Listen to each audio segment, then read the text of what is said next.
श्यामच्या गोष्टी ऐकत आहे.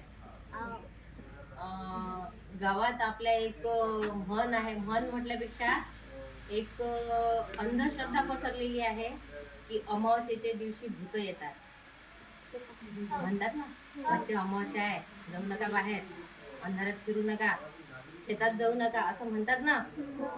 आता ही दिवसेंदिवस हळूहळू आपल्या गरजेपोटी मागे पडत आहे.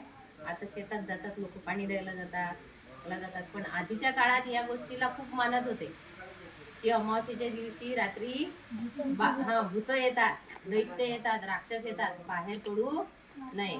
पण एकदा काय झाले, श्यामच्या वडिलांना काम दिलेलं होतं आजूबाजूच्या खेड्यातून शेतसारा जमा करायचा.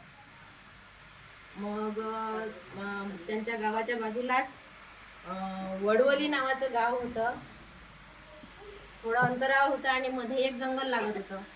त्या गावातून त्यांना शेतसारा गोळा करायसाठी जायचं होतं. मग ते घरातून निघाले. त्यांना जेव्हा आठवण आली, त्यांना सकाळी आठवण नाही आली, त्यांना संध्याकाळच्या वेळेला आठवण आली किंवा तो शेतसारा जमा करून आणायचा आहे. दिवे लागायची वेळ झाली, ते घरातून बाहेर पडले.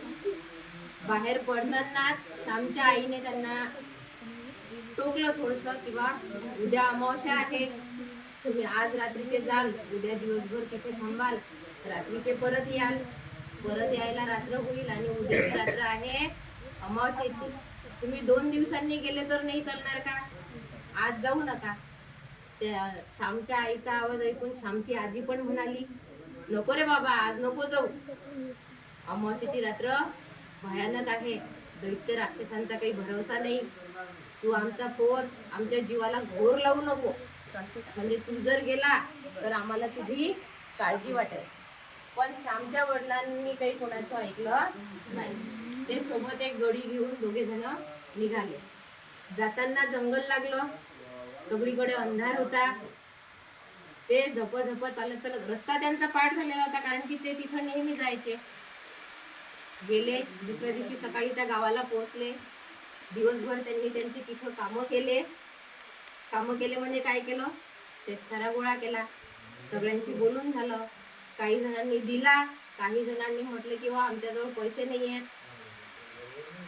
यंदाचं पीक आलं की मग तुमचा शेतसारा आम्ही त्याच्यातून भरू, असं बोलून चालून ते जायला परत निघाले. तोपर्यंत परत संध्याकाळ झाली. त्यांना निघताना पाहून बाजूची म्हातारी आजी पुन्हा त्यांना म्हणाली की बाबा रे, आजची रात्र अमावस्येची आहे, तू आज परत जाऊ नको, आजची रात्र आमच्या वस्तीला काढ, सकाळी कोंबडा आरवला की निघून जा. कोंबडा आरवला की म्हणजे तेव्हा काय घड्याळ होते का? कोंबडा आरवला की दिवस निघायचा, कोंबडा आरवला की तू सकाळी उठून निघून जा. पण श्यामच्या वडिलांनी त्या म्हातारीचं सुद्धा ऐकलं नाही. आजूबाजूचे 4 जाणकार माणसं होते, त्या माणसांनी पण त्यांना थांबवण्याचा प्रयत्न केला, पण श्यामच्या वडिलांनी कुणाचं ऐकलं नाही. काही होत नाही, काय होते म्हणे, नेहमीचाच रस्ता आहे, मी जसा काल आलो तसा आज परत जाईल. ते परत जायला निघाले.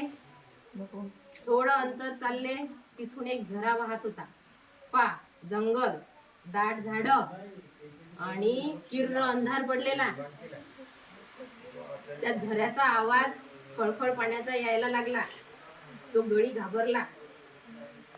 तो म्हणाला, मला भीती वाटत आहे. श्यामचे वडील त्याला धीर देऊ लागले, काहीच होत नाही, चला आपण जाऊ, लगेच जाणं होईल.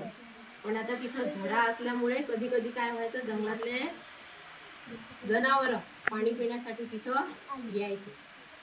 तर त्यांना चालता चालता झऱ्याजवळून जाता जाता अचानक एक शीळ ऐकायला आली. शीळ म्हणजे शिट्टी.